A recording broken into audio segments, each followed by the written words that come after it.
আসসালামু আলাইকুম ওয়া রাহমাতুল্লাহি ওয়া বারাকাতুহু। আলহামদুলিল্লাহি ওয়া কাফা ওয়া সালামুন আলা ইবাদিহিল্লাযীনা ইসতাফা, আম্মা বা'দ।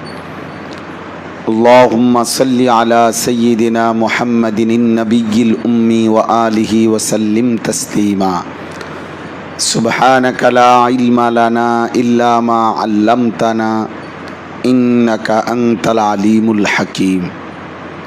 কোন কোন বিভাগ আসলো?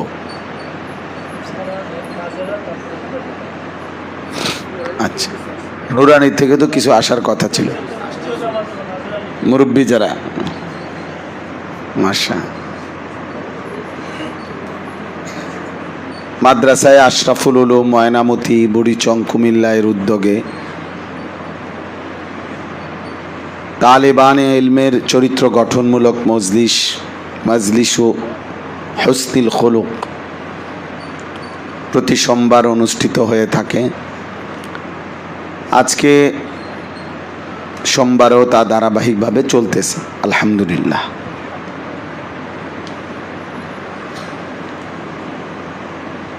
আমাদের যেই কিতাব থেকে নিয়মিত আলহামদুলিল্লাহ হযরত মাওলানা রহমতুল্লাহ সাহেব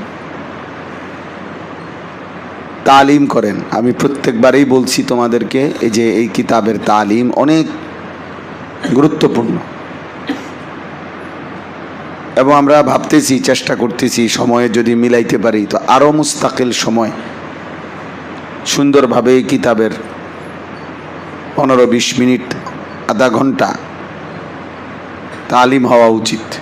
হাতে কলমে যে বুঝলো কি না, শুধু কেবল পড়ে গেল শুনে গেলা এটা না, বরঞ্চ পড়াটা আদায় করা, এবং এটা তোমার মধ্যে আসা, বুঝলা কি না, সালামের ব্যাপারে কি বললো, মুসাফার ব্যাপারে কি বললো, কারো ঘরে প্রবেশের ব্যাপারে কি বললো, এবং সেটা আসলে আমি আমল করি কিনা, এটা একটা গুরুত্বপূর্ণ বিষয়। মূলত বুজুর্গানে দ্বীন বলছেন কোরআনুল কারীম হচ্ছে ইলম। রাসূলুল্লাহ সাল্লাল্লাহু আলাইহি ওয়াসাল্লামের যাবতীয় সুন্নাত এটা হলো আমল। এই জন্য কোরআন এবং সুন্নাহ মানেই হলো ইলম আমলের সমন্বয়। কোরআনুল কারীমের মধ্যে আল্লাহ তাআলা যা বলতে চেয়েছেন, সুন্নাহর মাধ্যমে রাসূলুল্লাহ সাল্লাল্লাহু আলাইহি ওয়াসাল্লাম তা প্রকাশ করেছেন, জবান দিয়ে, নিজের আমল দিয়ে, নিজের আচরণ দিয়ে, সমর্থন দিয়ে। এই জন্য আমার কাছে একটা উর্দু কিতাব আছে, মিসালি নওজওয়ান। এই কিতাবে আমি এই কথাটা পড়ছি, অনেক সুন্দর সহজ কথা। কোরআন হচ্ছে ইলম, সুন্নাত হচ্ছে আমল, অর্থাৎ ইলম এবং আমলের সমন্বয়। এজন্য এই আদাবগুলো সুন্নাতের আলোকে নবীজি সাল্লাল্লাহু আলাইহি ওয়াসাল্লামের একটা তরিকা আমাদের জন্য জরুরি। নবী সাল্লাল্লাহু আলাইহি ওয়াসাল্লামই আমাদের আদর্শ, সুন্নাতই আমাদের জীবন, সুন্নাতেই ভালোবাসা, সুন্নাতেই সফলতা, সুন্নাতেই আখিরাত। বিশ্ববিখ্যাত বুজুর্গ ফুজাইল ইবনে ইয়াজ রাহমাতুল্লাহি আলাইহি উনি বলছেন, যেই কোনো আমল আল্লাহর কাছে কবুল হওয়ার জন্য 2 জিনিস জরুরি। 1 খালেস হওয়া, 2 সালেহ হওয়া। খালেস হওয়া, সালেহ হওয়া। কত কি বললাম? সালেহ হওয়া। 1 নম্বর খালেস হইতে হবে, বিশুদ্ধ হইতে হবে, নিষ্ঠা একদম ইখলাসওয়ালা। 2 নম্বর হলো সালেহ, বিশুদ্ধ হইতে হবে। প্রথমটা খালেস হইতে হবে, একদম নিষ্কলুষ। তো খালেস হবে কিভাবে? তিনি বলছেন, ফাল আমালু খালিসুন ইজা কানা লিল্লাহ। আমল খালেস হবে তখন যখন তা শুধুই আল্লাহর জন্য হবে। ওয়াল আমালু সালিহুন, আর আমল সালেহ হবে কিভাবে? ইজা কানা আলা সুন্নাহ, যখন তা নবী সাল্লাল্লাহু আলাইহি সাল্লামের সুন্নাত মোতাবেক হবে। সহজ হিসাব, যখন আল্লাহর জন্য হবে তখন খালেস হবে, যখন নবীজি সাল্লাল্লাহু আলাইহি সাল্লামের তরিকা অনুপাতে হবে তখন সেটা সালেহ হবে। আর খালেস এবং সালেহ হলেই আমল আল্লাহ তাআলার কাছে কবুল হবে।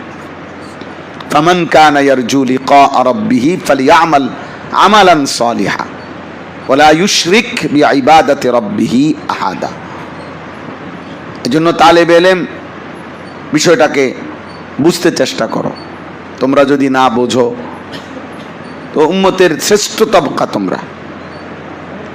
আমি আরেকটা কিতাব পড়ছি, ওয়াজাআত সাকরাতুল মাউতি বিল হক।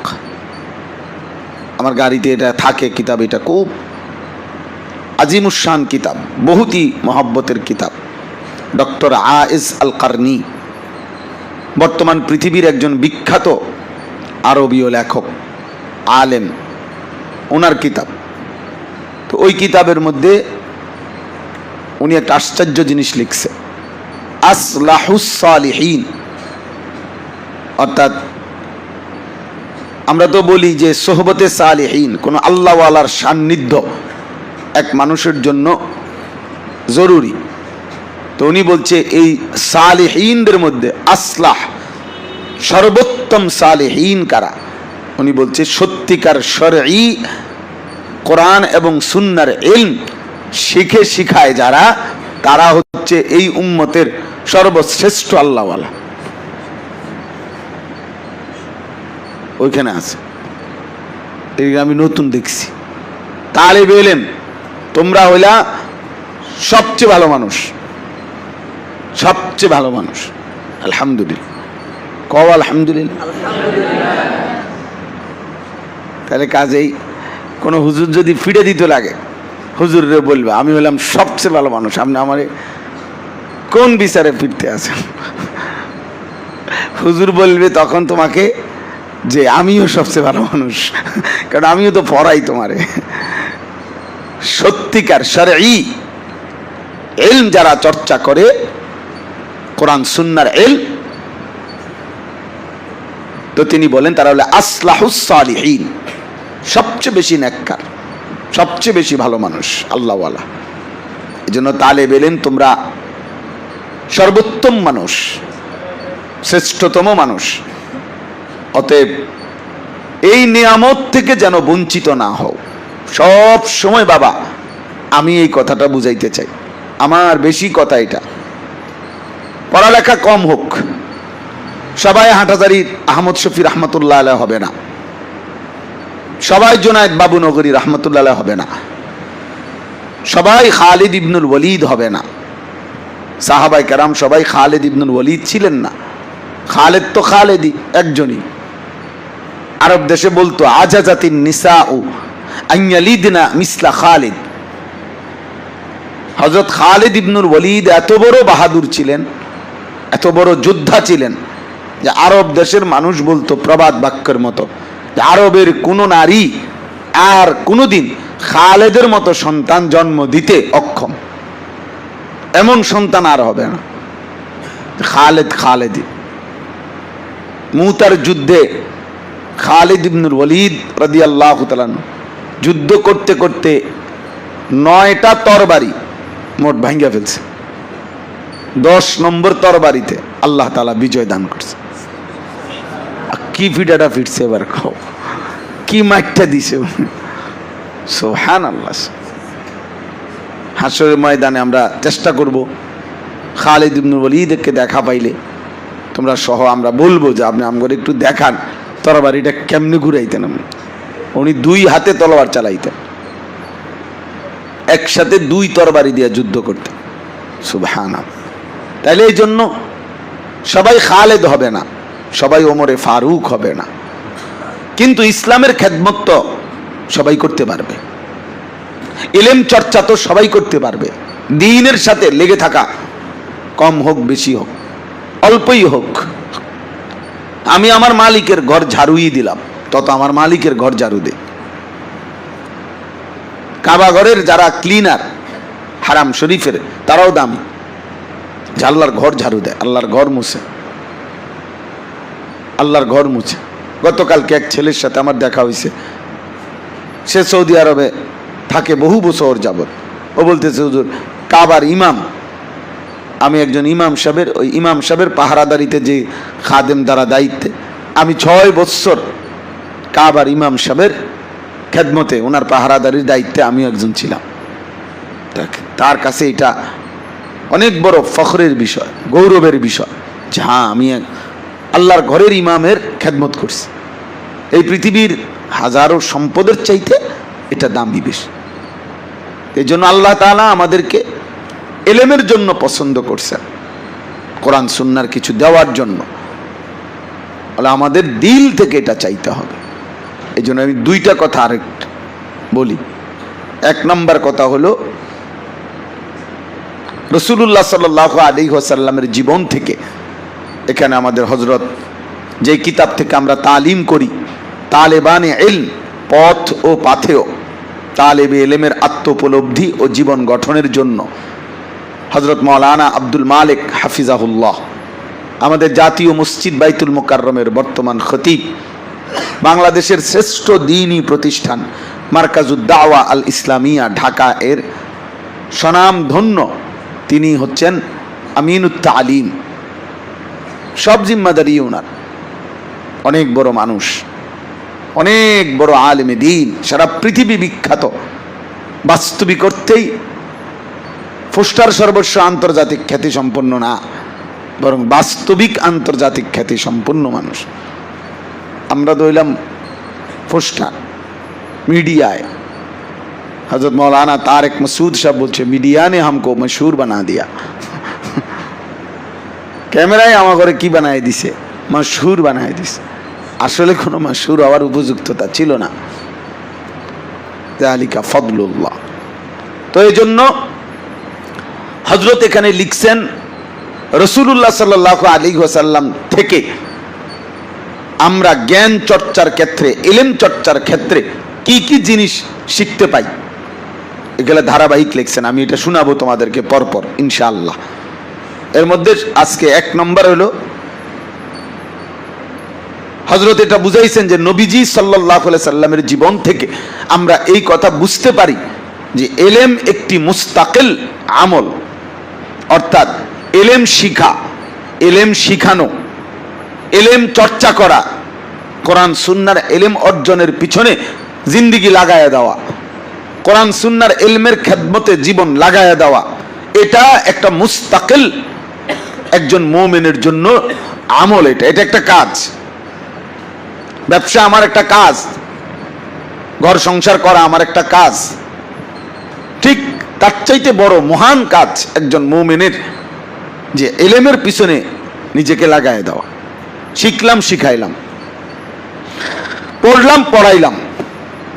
এইটা হযরত বলছেন যে আমরা যদি এটা মনে করি সাময়িক প্রয়োজন অথবা উপার্জনের একটা সাময়িক সুরত হইতে পারে, অথবা এটা একটা সামান্য সময়ের কাজ, না, ইলম সারা জিন্দেগি 60 বছর পুরা যদি কেউ ওয়াকফ করে দেয়, পুরা জীবন যদি কেউ ইলমের রাস্তায় লাগায়া দেয়, তাইলেও সামান্য, কিছুই না, কিছুই না, এটা কিছুই না।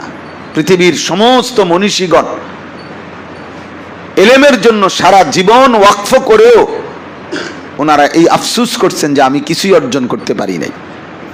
তাহলে এই জন্য আজকে সময় কম। তাহলে আমরা এই কথাটা প্রথম মনে রাখতে হবে। হযরত এখানে বলছেন যে নবীজি সাল্লাল্লাহু আলাইহি সাল্লাম ইলমকে শুধু একটি প্রয়োজন হিসাবে বা বিনোদন কিংবা সময় কাটানোর মাধ্যম হিসাবে গ্রহণ করেননি, বরং একটি গুরুত্বপূর্ণ ফরজ এবং বিরাট বড় সওয়াবের কাজ হিসাবেই অবলম্বন করেছিলেন এবং এভাবে অবলম্বনের জন্যই উম্মতকে জোর তাকিদ করেছেন। ইলমের প্রতি এত উৎসাহ দিয়েছেন, এত অধিক ফজিলত বর্ণনা করেছেন যে বৃদ্ধদের মাঝেও তালিবে ইলম হওয়ার স্পৃহা জেগে উঠেছে। শুধু তাই নয়, ইলমের প্রতি অনীহা প্রকাশকে শাস্তিযোগ্য অপরাধ হিসাবে সাব্যস্ত করেছেন। আল্লাহর নবী সাল্লাল্লাহু আলাইহি সাল্লাম এত জজবা দিয়েছেন যে সাহাবায়ে কেরামের মধ্যে যারা বৃদ্ধ তারাও স্বপ্ন দেখত তালেবে ইলম হওয়ার, ইলম অর্জন করার।